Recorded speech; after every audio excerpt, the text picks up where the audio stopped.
Darius. There we go.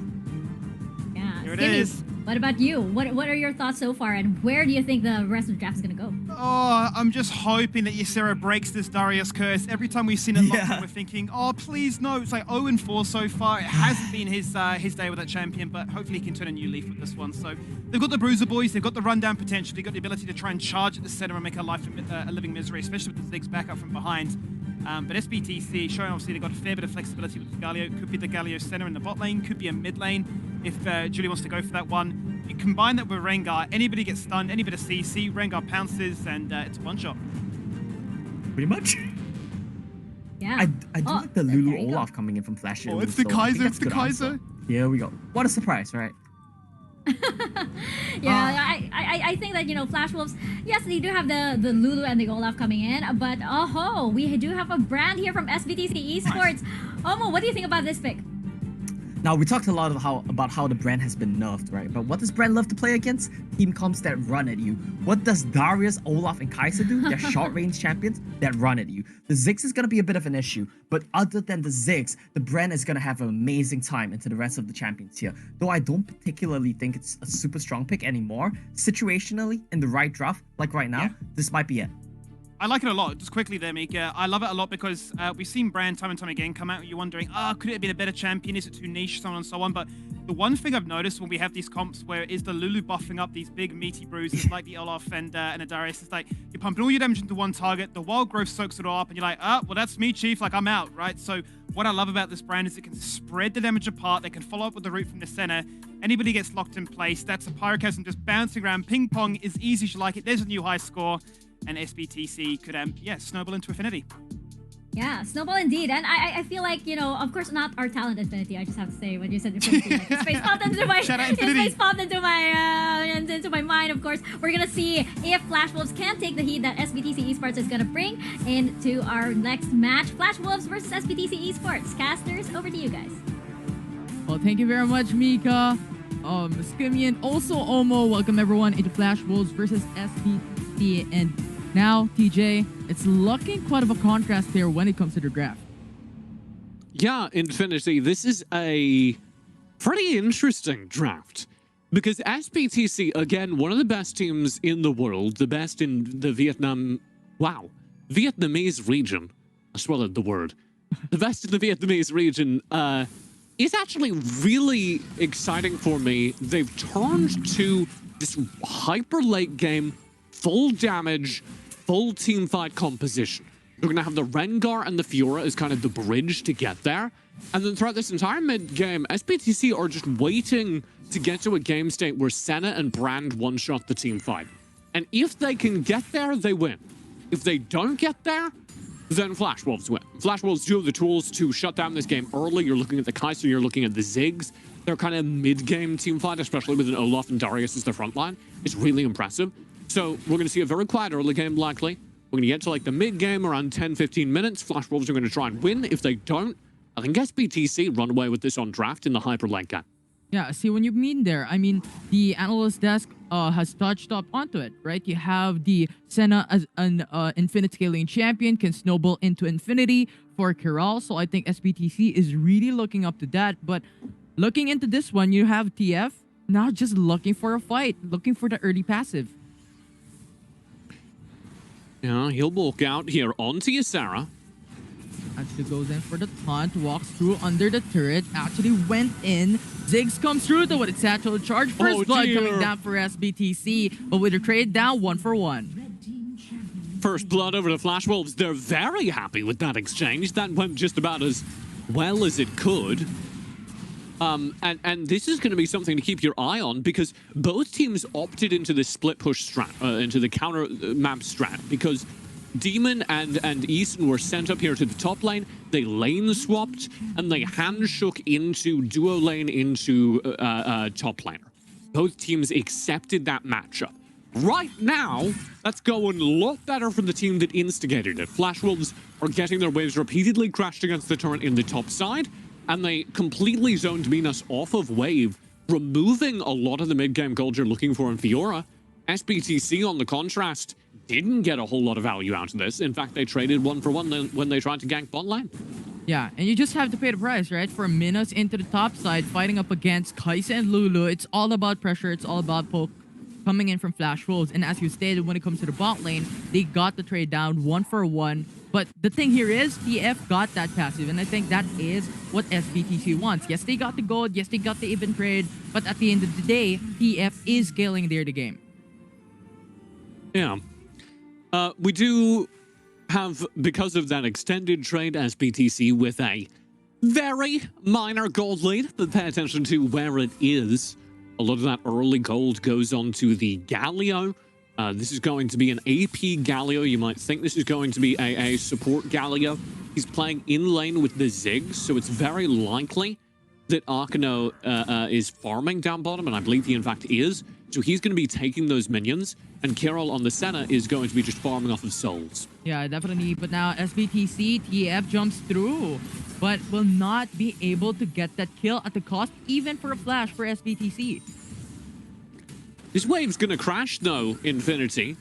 And this could be a decent amount of gold for SBTC if they can get this wave underneath the turret in time. And all of that is, of course, happening against the backdrop of this first objective spawning. We're going to have the Drake down bottom, and Infernal Drake, the most important kind of Drake. Rift Herald up top. Normally, I give credit to the Rift Herald as the most important objective on the map. Here, I think the Drake's slightly more valuable, especially if you're planning on going to the late game like SBTC are. So Flash Wolves very likely want the Rift Herald to accelerate through the early game. SBTC should want the Infernal so they have more late game damage. Yeah, and I'm glad that you mentioned about it, because I think that is the reason why how SBTC is pressuring in bot lane a while ago. Their thought process is, if we get the kill, if we get the pressure in, we have that more chance on getting that Infernal Dragon. But for now, they're not able to do so, so they're just roaming around the map, looking for those kills, looking for those ganks, before they jump in onto those massive objectives. Because Flash Wolves can go for the Rift Herald, trade the objectives 1-for-1, and Flash Wolves, as we have talked about a while ago, can utilize this to gain that edge into the mid game. Yeah, I think this is a handshake everyone's happy with. This is a trade deal everyone walks away from pretty okay with. Because SBTC get their late game. Flash Wolves, though, are hoping, they're praying, if everything goes to plan, they don't see a late game, right? That's why this Rift Herald is so important. If they can summon it, and in fact, I would even argue for it being thrown down right now in the top lane. If they can throw it down right now and take 2-3 turrets, they get such a big gold boost. Definitely, but now SBTC 3-man roam into bot side, gets the kill down, but Flash Wolves gets a tower for his blood. This is what they want, and Minos to defend the top lane. Yeah, that's no right trade again for Flash Wolves. It's good for SBTC that they've shut down Bruce, that they've taken away some of the mid-game power of this composition. But don't take your eyes off what Flash Wolves just accomplished in the top lane. Breaking the first turret of the game, getting a massive gold injection, that's far more valuable than a single kill. And they're going to walk away from that going, okay, we're still out ahead in terms of gold. Sure, it's dead even, but we have a Rift Herald in our pocket. That's going to ensure us at least a couple more turret plates in a couple of moments here. And if they can get that gold onto Demon, as they have done so far, they can continue keeping Demon as the most gold-efficient member of their team, then they have a really scary mid-game team fight. I mean, Demon, I think, would be the one to be controlling Flash Wolves when it comes to the late game. So pretty much, I think Flash Wolves really want to set Demon in a very good position for that late game matchup, especially how SBTC would scale through. But now, SBTC goes for the pincer attack, crash down onto the top hill, beside the Dragon's Pit. Minos gets the kill onto Cookie. That will be the 1-for-1 though, but Bruce, Eason will die. SBTC gets double kill from Julie. What an execute from SBTC. They spot Ysera on the top side of the map.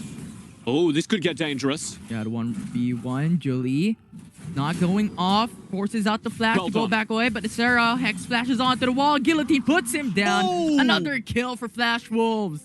Tiap, Minos, both in. Yeah, they're trying to get it through, but Ysera is just too fast, too quick.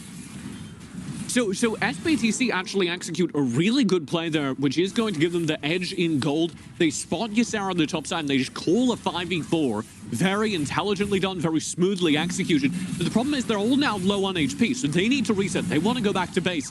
And Flash Wolves take advantage of this to push down the mid lane with Rift Herald. Yeah, they can't do it. Flash Wolf is gonna get another kill out of that. Minas will die, so that will be the one. Buy one, take one. Tower and a kill.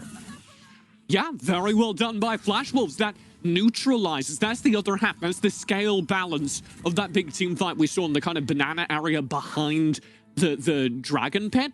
Because SBTC make a very proactive, very aggressive play, but Flash Wolves go, okay, now all your players need to reset. They have gold in their pockets they haven't spent, so they're behind in gold compared to our team. We're just going to handshake on that, say we have an advantage on the map right now. We'll throw this Rift Child down, get the all-important mid turret, which makes it very hard for SBTC to contest their own jungle. It's going to be very easy for Flash Wolves to lock down the top quadrant of the jungle right now, right in front of that Baron. And they get an extra kill, growing their gold lead on the map. Yeah, and I think that's gonna grow much more as SBTC Minas into the bot lane gets down as Flash Wolves went for the 4-man roam, gets the kill. That was the biggest Darius I've ever seen. Well, that's what Lulu does too. Oh my god, this is your Darius on Lulu, I guess.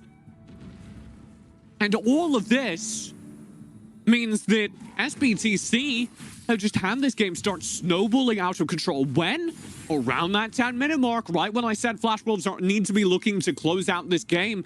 This is the mid-game where Flash Wolves want to spin this game out of control for SBTC, and they've done it. A whole bunch of this comes from the top lane turret take we remarked on earlier, where if you remember, Ysera and Demon got a ton of gold from the first turret break of the game. They're applying that now on the map, and they're keeping this tempo rolling. If they can find one or two more major team fights, then they can run away with this game, and SBTC won't get a word in. Yeah, they need to do it. They need to win this mid-game, but SBTC now crashing down, though, onto this. TF into front lines with Akino coming through with Hero's entrance, but will fail down. Now TF forced to back away, flashes over the wall, but will not be able to go back as Isra gets the kill. That will be the 2-4-2 for both teams. 2-4-2. Yeah, whilst that play is happening, Cookie just full sends it into SBTC, and he gets massive value. He shuts down Julie instantly, and he keeps pushing onto TF, onto Akino. The reason Akino is so low when he comes in there is because he's just been trying to defend Kiril and Julie against the pressure from Cookie. So by the time Heroic Entrance is in, the damage has already been done. He doesn't have any HP to tank to protect TF. So really well played by Cookie and Flash Wolves in that team fight, splitting the team fight power of SBTC, getting a positive trade, 2 kills for 3, favoring Flash Wolves because they're able to split up the 5v5 damage-focused composition that SBTC bring to bear. Yeah, and I think that's the cost of having this sort of squishy type composition, right? You have Julie and Kiril needs that late game power spike, but the problem with Julie is he is an enchanter, he is a mage, but he doesn't have any escape route. When you're comparing it onto a Ziggs, you have the satchel charge. So the only one that Julie is depending on is going to be the peel coming in from Akino, Minas, and also the flash and barrier. But the problem was, he doesn't have it onto that. So I think that actually supports your statement on having Akino into the front lines defending it. But that actually just crumbles down on how SBT wants to do so. So now Flash Wolves, 10-minute mark, as you've stated, they get the lead. They're now controlling this game. What do you think that SBTC needs to try and make this into an upside-down fight? I mean, time. They need time. And luckily, they have the tools for it. Okay.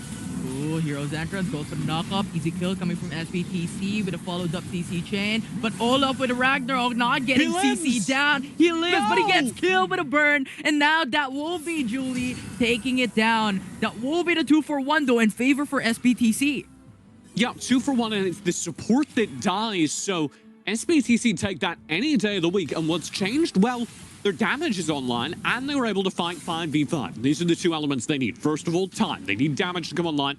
As I was about to remark, you just saw Rabadon's death cap completed by Julie. That's a massive power spike for any AP, any mage character, but especially for Brand, who gets so much value. The next item he's looking for is Leandri's Torment. To just, actually, we're going heal cut. That's interesting to me. Probably just because this Darius is so big with the Oblivion Orb, he's going to have Grievous Wounds shutting down some of the regen. And actually, this makes sense because there's Darius, Olaf, Lulu, who are all like healing so much during the team fight. I actually really like that. Anyway, You do have a massive power spike for Julie. He's doing real damage. And the other thing that SBTC changed during that team fight is they 5v5 fight.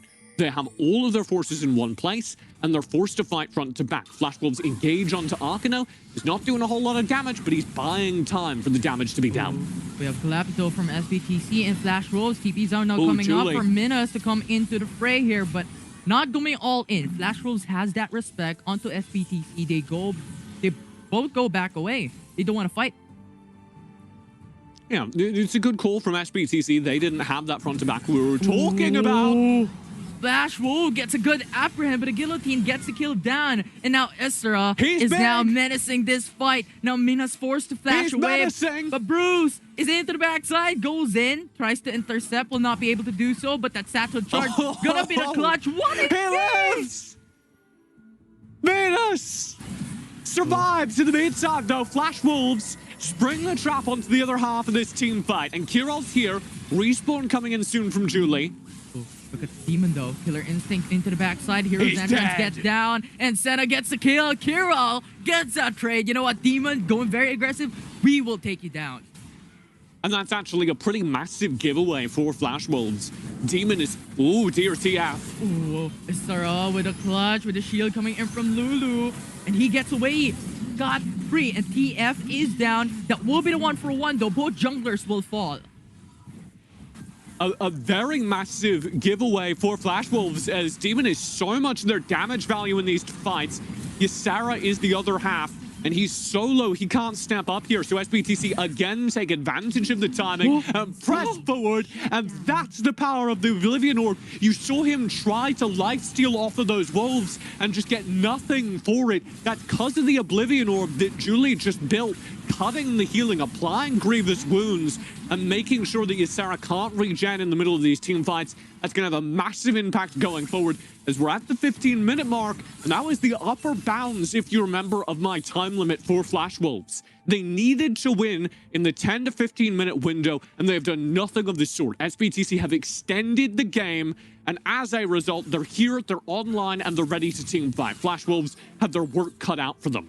Yeah, this is now their world. This is now Flash Wolves trying to creep in and destroy how SBTC will scale down. But the problem is, how we talked about scaling is supported with the Infernal Dragon and Ocean Dragon secured by SBTC Esports. So I think this will be much more harder than it looks for Flash Wolves coming down into the 16-minute mark, the 18-minute mark. But now they're starting onto the Baron Nashor. I think this is what they want to try and change things up. We're gonna burn this Baron, just try to speed up the game, get out of here before it gets too bad. Flash Wolves will get the Baron Nashor. Now Heroes Enter, zone down the enemy team, but will not be able to do so. Now TF will get stuck, and that will be the free kill for Flash Wolves. TF stuck inside, didn't have a way to leap out. Took a while for him to die, Infinity, I'm not gonna lie. So here's Flash Wolves, Baron in hand. They want to end this game, this push. It needs to end before the respawns. Flash apprehend with a proto build, actually kills down Julie. What a damage coming from Flash Wolves, and now they're going for the inhib turret, but SBTC's defense. This is possible.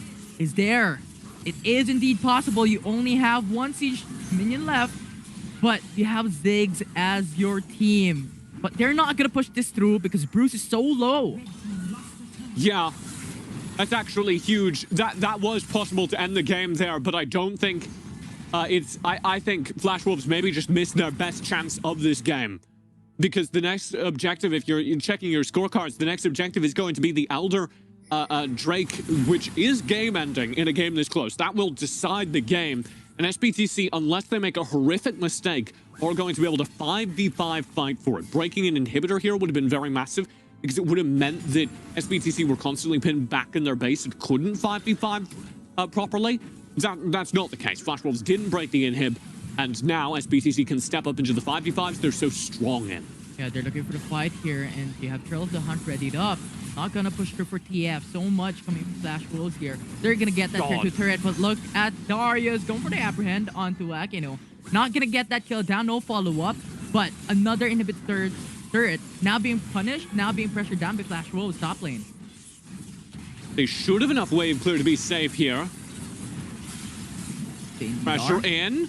These waves aren't getting cleared out. This is a ton of free damage just given over. SBTC hide behind their turrets, and they lose 2 of them as a result. You need to step up there as Julie. You need to step up there as Carol and clear those waves. Because they don't, Flash Wolves get exactly what they're angling for with their Baron buff, and that's actually huge. Now there's going to be super minions pouring in through the mid, through the top lane. They don't force the team fight because they've achieved their objective. Flash Wolves are going to reset, they're going to get their buys, and they're going to try and leverage the late game power of Demon and Bruce on this Ziggs and Kai'Sa to win the fight around the Elder. If they do, they win the game. SBTC know this, so what they've got to do is shove these waves as far forward as they can, so they don't need to worry about the super minions, and then force the 5-on-5. Watch Julie's damage, watch Kirill's damage. They need to survive in this fight for SBTC if they have a hope of winning this. Yeah, and Akino is onto the front line for SBTC Esports to try and alleviate such of a disadvantage. Now TF forced out to take his Zanchan, followed through with Akino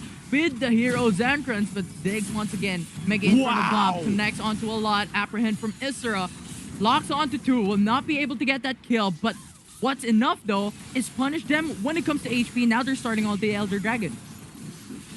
And SBTC don't get the 5v5. Now they've got to press on the Elder. Oh, apprehend to the 2, blindy up against SBTC. Now they're stuck on the pitch. They want to fight this. Demon comes in to the backside with a killer instinct. And now SBTC Esports is going to get eviscerated. And Flash Wolves has the option to end the game. And Jolie will be the last one. But Flash Wolves will take him down. That will be the ace. Flash Wolves takes the first game of the series.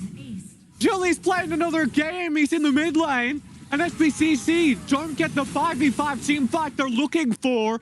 A massive upset as Flash Wolves, the second seed out